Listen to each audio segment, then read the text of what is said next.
Якутия – уникальный уголок нашей планеты, со своими уникальными особенностями.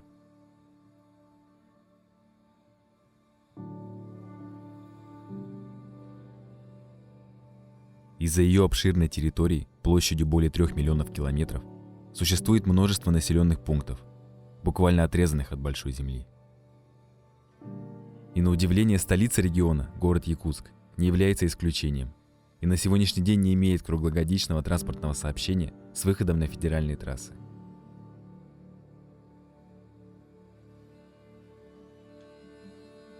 Располагается он на другой стороне реки Лена, противоположной от транспортных магистралей, ведущих в остальные регионы страны. И все люди, продукты и товары доставляются на другой берег речным путем. Зимой, когда на Лене и других малых реках встает крепкий лед, это, конечно, проще. Формируются новые официальные автодороги – зимники, благодаря которым жители могут добираться по замерзшим руслам в самые отдаленные уголки. Летом сложнее. Перебираться через реки приходится с помощью транспортных барж и пассажирских катеров, что значительно увеличивает время на дорогу. Да и желающих всегда очень много, и часто формируются огромные очереди. И все жители Якутии, особенно центральной ее части, очень давно ждут своего Ленского моста, процесс реализации которого наконец стартовал, но еще предстоит долгая работа по его проектированию и строительству. Ведь этот мост должен стать одним из уникальнейших сооружений мира, построенных в особо сложных климатических условиях вечной мерзлоты. Ленский мост включен в национальную программу развития Дальнего Востока, как один из крупнейших инфраструктурных проектов страны. Но есть и особенно сложный период, когда лед только начинает сковывать реку и еще недостаточно окреп, а местами идет ледоход.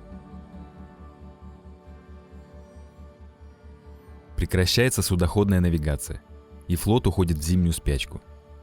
Но речники стараются, насколько это возможно, продлить работоспособность паромов и минимизировать время полного отсутствия возможности перебраться на другой берег, которое в год может доходить до 3 месяцев.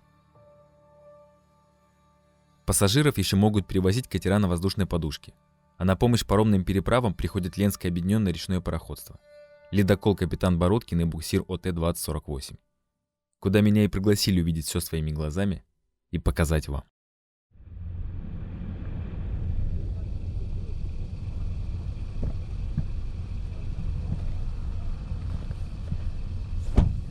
Друзья, я вас приветствую в осеннем Якутске. Как бы это ни было удивительно, у нас здесь еще 3 ноября, еще целый месяц до официального начала зимы. Но температура уже минус 25. Сегодня отличный солнечный день. Лед уже встал, но встал только в протоках. Мы с вами находимся в Жатае. Вот там Жатай. Здесь паромная переправа. Так как еще нет моста на ту сторону, летом ходят паромы, зимой зимники. И есть время, когда между паромами и зимниками на ту сторону никак не перебраться, потому что лед еще не встал.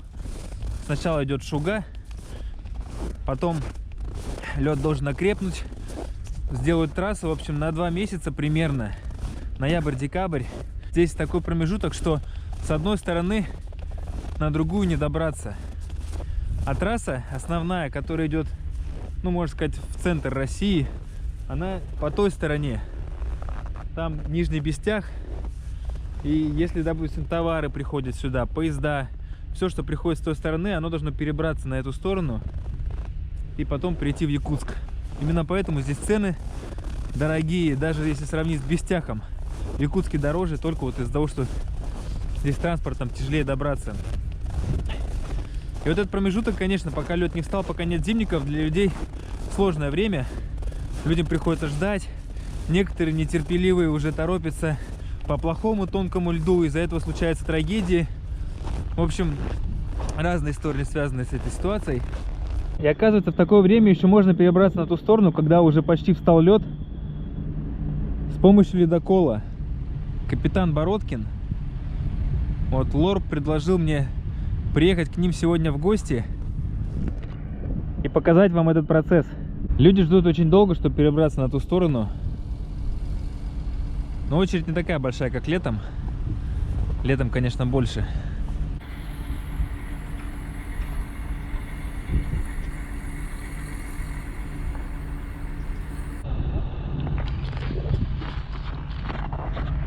Вот так организуется переправа.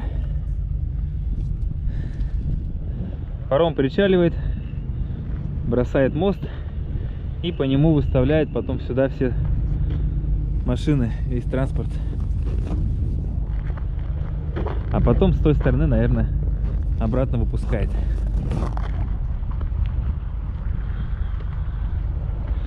Мы вроде как должны сейчас на Бородкин переместиться.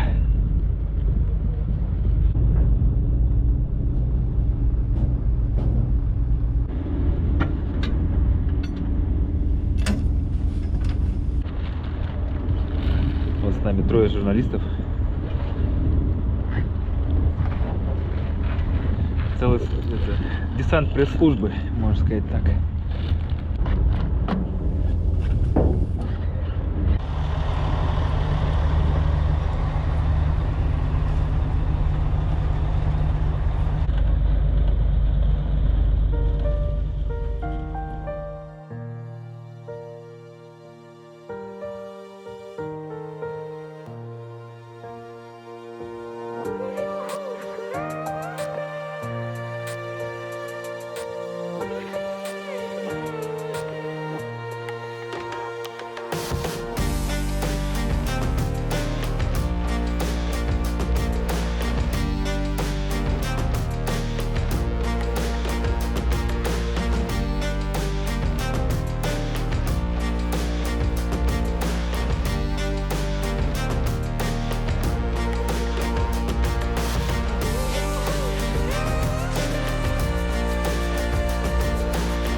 Ледоколы самые первые же начинают работать, правильно? Еще когда другие суда стоят, вы помогаете им выйти. Да, Есть к тому такое? времени уже, когда открывается СМП, уже весь лед проносит, уносит и растаивает. А, уже так, да? Когда открывается только, да? Да. То есть- Чтобы администрация Севморпути как бы не идет на риски. Ну это на море именно, да, Ну, если? да. А если здесь по реке, вы же... По реке, ну как ледоход пошел, все, работа начинается у всех. Ну вы вместе со всеми начинаете работать, не раньше? Вот Ну, ледо- мы, да, иногда работаем, иногда как бы стоим в дежурном режиме, там, надо там что-то, какая-то помощь оказать кому-то или что-то. А зимуете также в Затоне где-нибудь, да? Ну вот здесь вот, недалеко от этого каравана. Мальчик с тобой? Да.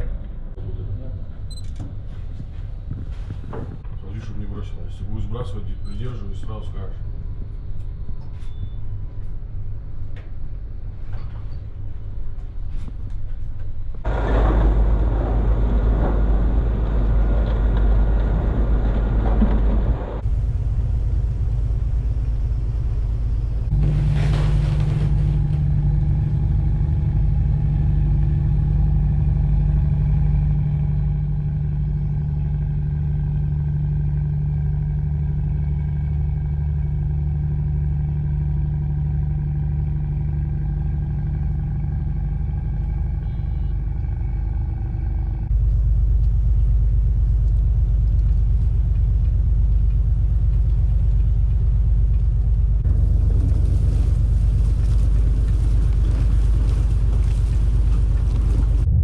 Оказывается, паром сейчас ходит не до Нижнего Бестяха, это дальше гораздо идти, а до Тихтюра. Тут всего 4 километра. Если Нижний Бестях находится там, вот в той стороне, нужно против течения подниматься вверх, если вы с этого берега, с левого, где Якутск. А Тихтюр находится вот где-то вот, ну, напротив, примерно так. 4 километра до Тихтюра. Конечно, это проще, чем идти до Бестяха, а машины могут и в Тихтюр подъехать, чтобы переправиться на ту сторону. Поэтому, как сказали, идти примерно полчаса дорогу занимает на ледоколе. А вот у паромов уже долгий процесс получается, потому что что-то погрузка, разгрузка, как-то все это непросто оказывается.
проводили парому.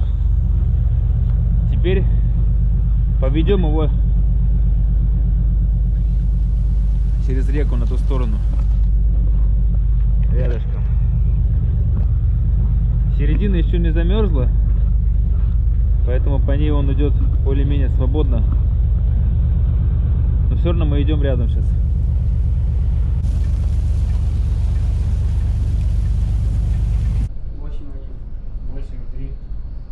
Всю дорогу в связке команда постоянно контролировала расстояние между судами.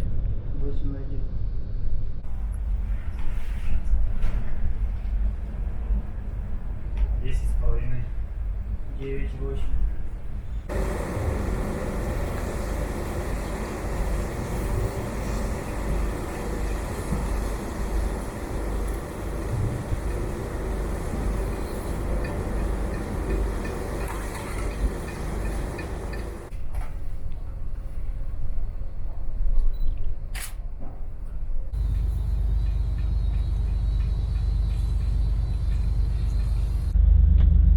Вот мы с вами и переместились на ту сторону. С вами, с баржей. Уже вечер. Получается, что вот я пообщался в день, но 2 ходки не получается вот с ледоколом. 1,5 это в лучшем случае, а то и 1.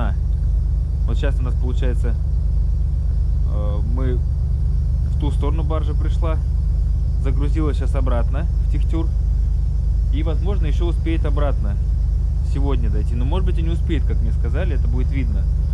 Уже вечереет, обратный путь я, наверное, снимать уже. Но, как мне объяснили, загвоздка получается, что вот это долгий процесс именно. Не то, что лед тут ледоколом пробивать, а сложный процесс именно погрузка. Сейчас вот, как вы видите, вот там у нас, получается, грузятся все, и очередь. Я немножко сейчас был удивлен. Вот видите, аж там вдалеке стоит фура, светится. Очень длинная очередь. И вряд ли эти люди, ну, многие, кто вот еще стоит в хвосте, успеют сегодня перебраться на ту сторону. То есть люди, получается, в машинах ночуют, ну, до завтра, а может быть, кто-то и до послезавтра. Я не знаю, какой тут длинная очередь. Очень, конечно, так необычно. Мы стоим на припае. Вот такой термин есть интересный. Мы не на якоре. То есть вот мы, получается, просто вот впаялись в лед. Не знаю, с этим ли связано слово припай. А, ну вот уткнулись, да, работает двигатель. Мы уткнулись в лед.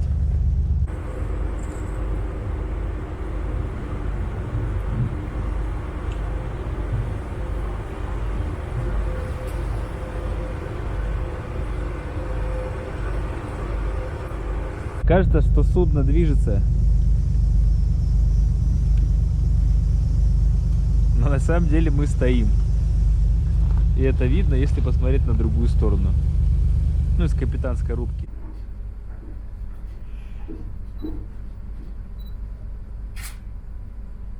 Сегодня получил печальный опыт. Я на самом деле очень расстроен сейчас, но уже немножко так пережил. Впервые решил запустить квадрокоптер с движущегося судна.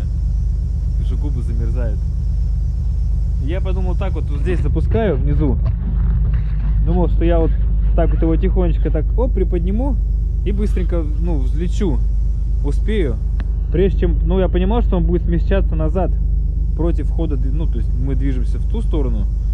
Я подумал, что вот раз и быстренько взлечу и на ходу полетаю. Но он просто, я только чуть-чуть взлетел, он стремительно пошел назад, ударился сюда в перила и плюхнулся вниз. Переломало все лопасти, но вроде дрон цел внешний, но это очень неприятно, это вот очень-очень было сейчас неприятно. Ну, надеюсь, все нормально. Вот такие вот у меня сейчас переживания были. Сейчас, по сути, остались на реке работать 2 судна, вот они в паре работают, остальные все уже на зимовку встали.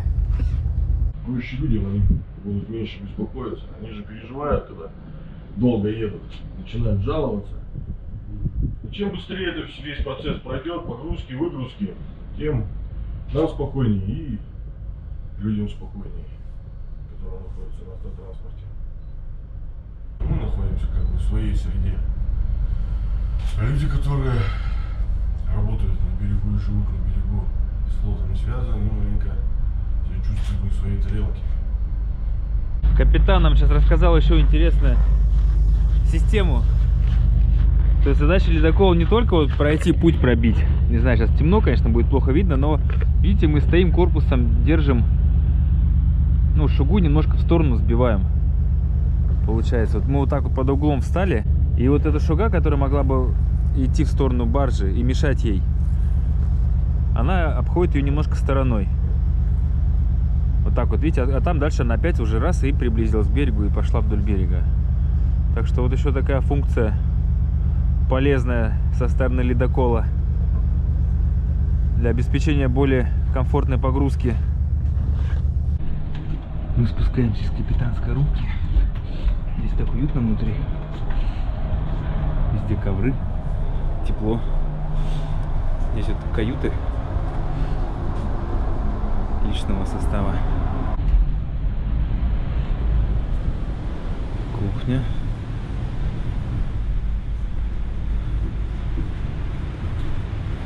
Тоже очень комфортно все.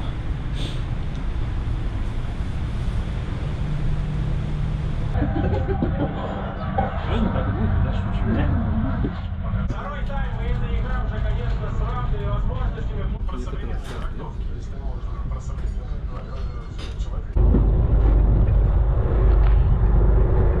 Процесс получается очень долгий. Вот мы сейчас стояли 4 часа, ждали, пока баржа загрузится. Видимо, я тонкости не знаю, она далеко от нас была, но там, видимо, что-то с дорогой. Ну, вот потребовалось 4 часа, чтобы полностью баржу загрузить. И то, может быть, она еще догружается, потому что мы сейчас пока на ледоколе также сейчас проходим акваторию, очищаем. И потом, так же, как вот сюда шли, с ним рядышком пойдем. Так что скоро будем дома.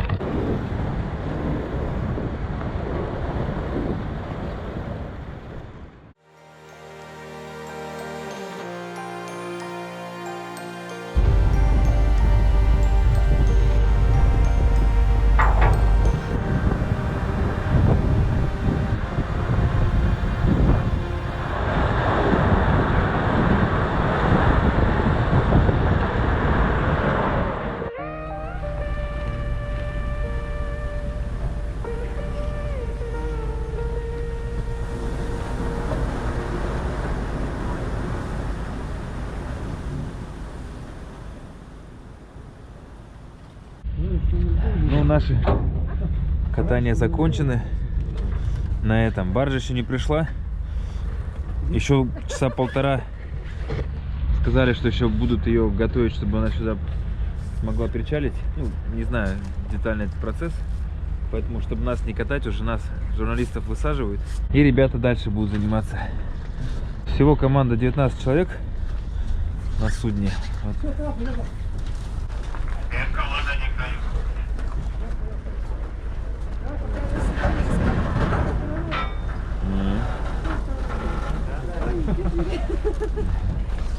Пожалуйста, поставьте. Сейчас мы его протащим.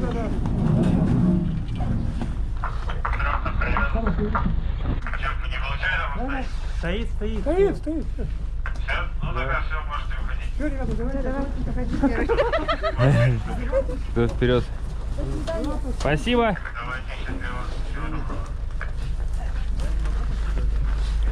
Ну, я лучше покажу. Все, спасибо. Счастливо всем. Ребята, заходите на плечо еще раз. С удовольствием.